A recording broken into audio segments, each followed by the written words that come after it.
Magandang araw po sa inyong lahat, ha? Nako, medyo mainit ang ulo natin ngayon.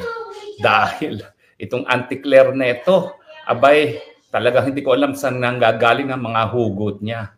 Mantakin nyo, sabihin na pinakapalpak daw sa DepEd itong si BP Inday Sara. Sos Mariose. Una-una, hindi ko alam kung sino nagsasalita. Kasi siya ay tagapagsalita ng Pangulo. So hindi ko alam kung si Pangulo nagsasalita dyan, kung si Marcos Jr., no? Kung si Marcos Jr. nagsasalita dyan, talaga namang yung binanggit ni Inday Sara nung siya'y nagsumite ng kanyang pagbibitiw, pinipilit siyang magbitiw. At ang sinasabi pa nga is, ano bang gusto mo? Saan mo ba gusto ma-appoint? Patunay na yung sinasabi niyang palpak si Inday Sara sa DepEd ay tanging paningin lamang ni Ante Claire. Ngayon, ang tanong, ano bang kwalifikasyon ni Ante Claire para siya ang maghusga sa performance ni Inday Sara Duterte? Ang pagkakaalam ko, abogado nga siya, gaya ni Inday Sara Duterte, pero wala naman siyang specialized training sa bilang isang educator. No? Ibig sabihin ko po, siguro kung ang pula ay nanggaling sa isang dalubhasa na talagang bihasa pagdating sa larangan ng edukasyon, siguro matatanggap natin yung ganyang sinasabi niyang palpak si Inday Sara sa DepEd. Pero wala naman siyang ganyang kwalifikasyon. If at all, yan po ay napakasama sabihin sa kapwa abogada. Dahil alam nyo kami, bagamat iba't ibang mga larangan ng aming pinapasok bilang mga abogado, hindi natatanggal yung pagka-abogado namin. No? Dapat naman may konting respeto sa kapwa-abogado. At alam ko na bagamat tayo nasa larangan ng politika at talaga namang mahilig manira ng manira itong Marcos Jr. administration, dapat naman hinay-hinay kapag ang pinupulaan ay ang kapwa-abogada. Pero dahil nagsimula si Ante Claire, simulan natin ang paghihimay-himay niya. Unang-una, siya ba'y qualified para mag-assess ng performance ng isang kalihim sa DepEd? Gaya sinabi ko, wala siyang special na kwalifikasyon. Bokya. In other words, ad hominem. Walang basihan. Meron bang pag-aaral na formal na ginawa na pinakapalpak ang 2 taon na paninilbihan ni Inday Sara sa DepEd? Wala. Bokya. Ad hominem. Ibig sabihin, paninira na walang basihan. Pangatlo, yan nga ba ay pananaw ng kanyang presidente? Hindi. Dahil nagsalita na si Inday Sara, pinigilan siya mag-resign, inoffer pa ng ibang pwesto, bagamat nung araw na yon, alas 10:30 ng umaga, napansin niya, nakainom na ng whiskey ang presidente. Bokya, walang basihan. Pang-apat, sabihin na natin ang galing yan kay Marcos Jr. May kwalifikasyon ba si Marcos Jr.? Wala. Hindi nga nagtapos ng kolehiyo. Paano naman niya huhusgahan ang performance sa isang abogada sa Department of Education na wala naman siya napag-aralan sa kolehiyo? Siguro, hindi talaga magsasalita ng ganyan ng Marcos Jr. dahil alam niya, kinakailangan magkaroon muna siya ng degree, ng papel bago magsalita sa kwalifikasyon ng ibang tao, lalong-lalo na sa posisyon ng Department of Education kasi education talaga, napaka-importante po niyan. At buti sana kung kahirapan ang dahilan kung bakit ang Marcos Jr. ay hindi nakapagtapos sa pag-aaral. Hindi naman po. Ang hindi kanyang pagkakatapos ay nalathala naman yan sa Rolling Stone dahil nung siya ay estudyante, nako, singhot ng polboron doon sa Oxford, di ba? Ang sabi nga dun sa Rolling Stone magazine ng article na yun, na hindi naman niya dinimanda for libel. Abay, kilo-kilo kung bumili ng cocaine itong Marcos Jr. nung siya estudyante sa Oxford. Magtataka pa ba kayo na siya ay drop out? Pero ang punto rito, sige, wag na natin siyang maliitin dahil siya ay drop out. Pero, naturalmente, dahil siya ay walang kahit anong kurso na natapos, wala naman siyang karapatan maghusga sa kakayahan ni BP Sara bilang isang DepEd Secretary. Now, gaya na aking sinabi, siguro kung ang finding na yan ay pag-aaral na scientifico, matatanggap natin. Pero wala namang ganyang pag-aaral na scientifico. Siguro nga, isama na ni BP Sara sa kanyang budget itong taon na ito, ang formal na pag-aaral kung ano ang mga na-accomplish ng DepEd nung siya ay namumuno. Pero hindi gagawin ni Sara yan kasi hindi ganyan si Inday Sara, hindi niya kinakailangan magbuhat ng kanyang sariling bangko. So kung hindi si Ante Claire, hindi si Marcos Jr. at hindi ang mga non-existent experts ang dapat maghusga, sino dapat maghusga? Well, unang-una po, ang posisyon ng kalihim ay isang public office. Ang public office po, ang nagpapasweldo, taong bayan.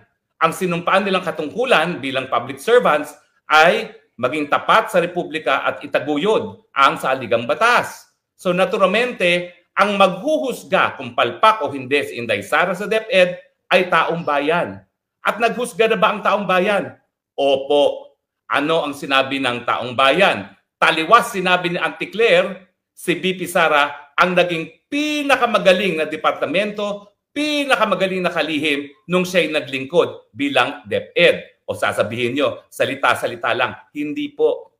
Nagkaroon po ng mga surveys na kinukumpira ang performance ng iba't ibang mga kalihim at iba't ibang departamento. At doon sa panahon na siya'y nanungkulan bilang DepEd Secretary, 2 taon, 2022 hanggang 2024, siya po ang unang-una, pinakamataas ang trust rating, pinakamataas ang approval rating bilang departamento at bilang kalihim. Isa-isahin natin itong mga pag-aaral nito.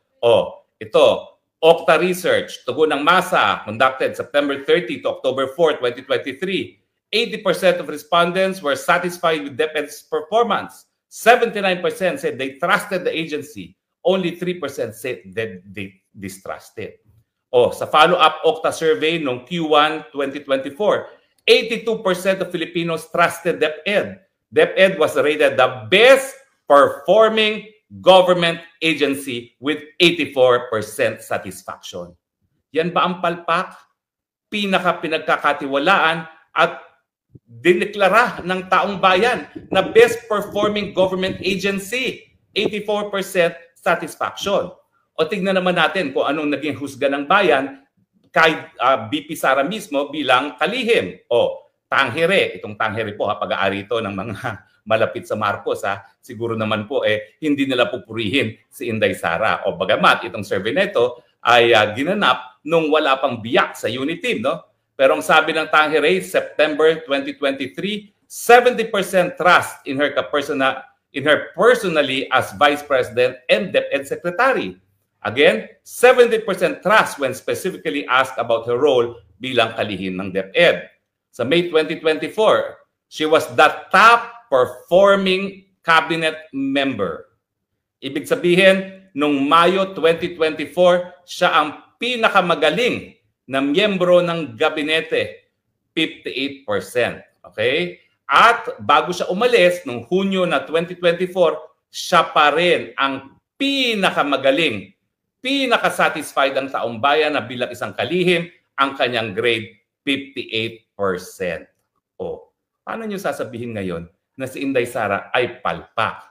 Kung siya ay naging palpak, hindi ba kailan lamang nagkaroon na naman ng survey kung sino ang hahalal na presidente?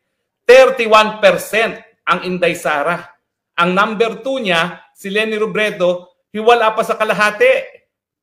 Kung palpak yan, maaalala ng taong bayan yan. Hindi nila kakalimutan ang pinakapalpak na kalihim para ikonsidera na maging presidente kung ngayon ang eleksyon. At ang tanong, meron ba talagang survey na nagsasabi na hindi mananalo si Inday Sara sa eleksyon kung gaganapin ang eleksyon sa panahon na kinuha ang survey? The most na meron po dyan, nag-statistical tayo sila ni Tulpo, ni Rapi Tulpo. Pero wala na po yun. Dahil pangatlo na ngayon ang Rapi Tulpo. Ang pumapangalawa ay si Leni Robredo.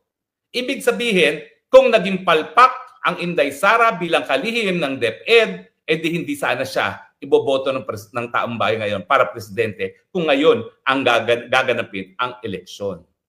So Auntie Claire, saan nanggaling ang hugot mo na pinakapalpak si Inday Sara sa DepEd? Walang basehan. Sabi-sabi mo lang. At sino ka ba para husgahan ang Inday Sara Duterte? Ikaw nga ni minsan, hindi ka pinagkatiwalaan ng taong bayan. Hindi ka nakakuha ng kahit anong mandato, miski barangay captain. And yet, lalaitin mo ang pinakamaraming boto na nakuha sa kahit anong kandidato sa kasaysayan ng Pilipinas. Totoo po yan. Wala nang ibang kandidatong nakakuha ng 32 million gaya ng boto ni Inday Sara. Wala na po. Maraming nag-number 1 pero hindi po umabot ng 32 million. Kung naging palpak talaga si Inday Sara sa kahit anong ginampanyang katungkulan, siguro hindi po siya nakakuha ng ganyang kadaming boto. Sino ang linoko mo, Auntie Claire? Pwede ba? Alam ko na ang tingin mo sa trabaho mo ay hindi lamang iparating ang mga ginagawa ng iyong presidente. Pero dahil wala kang ma-report sa taong bayan, kapag bagyo, what do we do now? Pag nalulugi ang GSIS, what do we do now? Eh si Mr. What do we do now? Dahil wala kang magawang iba, ang ginagawa mo, tinitira mo na rin ang magiging kalaban ng inyong administrasyon. At ano ba itong reklamo mo na walang ginagawa si Inday Sara kung hindi siraan ng presidente? Hello, Ante Claire, hindi para siraan ng iba ang presidente. Yung presidente mismo ang dahilan kung bakit walang tiwala sa kanya ang taong bayan, hindi dahil sa paninira. Ano bang pinapakita niyong accomplishment matapos sa 3.5 taon? Yung 5,500 flood control project na nagiging dahilan ngayon kung bakit nagiging lawa ang buong Pilipinas kapag tag-ulan. Yung kanyang paghahabol di umano sa mga walang yang contractors na lumamon ng flood control project. Eh bakit? Ang pinakamalaking mga nilamon dyan, ang pinakamalaking mga kumpanya pag-aari ng napakalapit sa kanyang mga aliado sa gobyerno, sa Kongreso. At ang mga nanglamon ng mga kaban ng bayan sa mga flood control, mga congressman na napakalalapit sa kanya. And yet, sasabihin niya, ipakukulong niya. Sige nga, ipakulong mo si Zaldico. Sige nga, ipakulong mo yung kapatid ni Zaldico. Sige nga, ipakulong mo si Speaker dahil lumalabas na sila ang pinakamalaking nakuhang mga allocation para sa flood control project. Sige nga, ipakulong mo yung Dong Gonzales na naging Deputy Speaker at yung iba pang nasa listahan na top-notchers pagdating sa pondong nakala, pagdating sa flood control. Oh, and yet sasabihin mo, magrereklamo. Oh, sige nga, nasaan na? Oh, yung kongresista ng Mindoro. Oh, sabi mo talagang nagsabi ng local government units, talagang walang katuturan yung mga flood control projects doon. Yung mga congressman na talagang responsable diyan sa mga ghost projects sa Bulacan. Sige nga, ipakulong mo. Hindi mo kaya ipakulong yan. Kasi yung mga yan nabigyan ng sandamukal na pondo para sa flood control dahil nanilbihan sila ng tapat dyan kay Marcos Jr. Kaya hindi mo yan mapapakulong. Yan ang dapat puntiryahin mo. Dahil yung sinasabi niyong ninakaw ni Inday Sara na 125 million, wala namang pruweba at merong certificate ang COA na tama at walang problema sa mga report na sinumite ng DepEd para sa kanyang mga pondo na ginastos. Di ba malinaw naman yan? Siyempre, sinasabi niyo, na-dismiss lang impeachment, hindi naman ibig sabihin, wala siyang pagkakasala. Bakit? Meron bang presumption of guilt? Ang alam ko, merong presumption of innocence at hindi presumption of guilt. Kaya wag mong sabihin na palibasa may paratang, guilty na sa Inday Sara. At yung mga kabalbalan mo na sinasabi mong palpak sa Inday Sara, nasaan ang suporta? Ako, nang sinasabi mong kabalbalan lang yan, sinuportahan ko ng datos. Ano yung datos? Cross-sampling research. Yung ginawang cross-sampling research survey ng mga research outfits na ginawa sang-ayon sa isang scientificong mga pamamaraan na validated kahit kaino naman kasing survey hanggang ngayon, walang ibang iboboto bilang presidente, walang ibang pinagkakatiwalaan at pinaaprubahan na opisyales sa gobyerno kung hindi ang Inday Sara Duterte. So alam ko mahirap yung trabaho mo kasi nagpapakit ka, nagpapagaganda ka pala ng papel mo kay Marcos Jr. Pero wag mong gawin yan at the expense of your own credibility. Kasi pag ikay nagpula na walang dahilan, mawawalan ka ng kredibilidad. At saka, abogado ka pa naman. Hindi ba tayong mga abogado, we live by the rules of evidence? So ipakita mo, Ante Claire, nasa ng ebidensya mo na napakapalpak ni BP Sara nung siya ay kalihim sa DepEd. Ako, nagpresenta ko ng datos na siya ang pinakahinangaan at ang DepEd ang pinaka-approve at pinaka-satisfied ng taong bayan nung nanungkulan si BP Sara. Anong ebidensya mo? Wala. Akala mo, palibasa, napakalakas ng mikropono mo, lahat ng marinig ng tao sa mikropono mo ay katotohanan. Ebidensya, ebidensya, ebidensya. At habang wala kang mapakitang ebidensya, laban doon sa mga ebidensya na pinakita ko na ang taong bayan naghusga na sila ay more than satisfied doon sa performance ni Inday Sara bilang DepEd Secretary, ang aking rekomendasyon, shut up. Less talk, less mistake. Bye. Maraming salamat po sa inyo. Patuloy na pagtangkilik. Pasensya na kayo. Nanggagaliiti ako. Nag-exercise na nga ako. Hindi pa ako naliligo dahil gusto ko nang ilabas yung kabusitan ko. Akala ko pag nag-exercise ako, mawawala na yung busit ko dyan kay Auntie Claire na yan.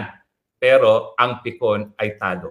Tayo naman yung nagsasabi, suportahan lamang ang mga paratang ng ebidensya at pagdating sa ginampanang katungkulang ni Inday Sara, ang ebidensya po, kabaliktaran ang pinapakita. Pinaka naging magaling ang DepEd sa lahat ng ahensya sa pamumuno ni DepEd Secretary Vice President Inday Sara at pinaka pinagkakatiwalaan at pinaka-approve pa rin sa lahat ng kalihim ang BP Inday Sara. I rest my case. Salamat po sa inyong patuloy na pagtangkilik, ha?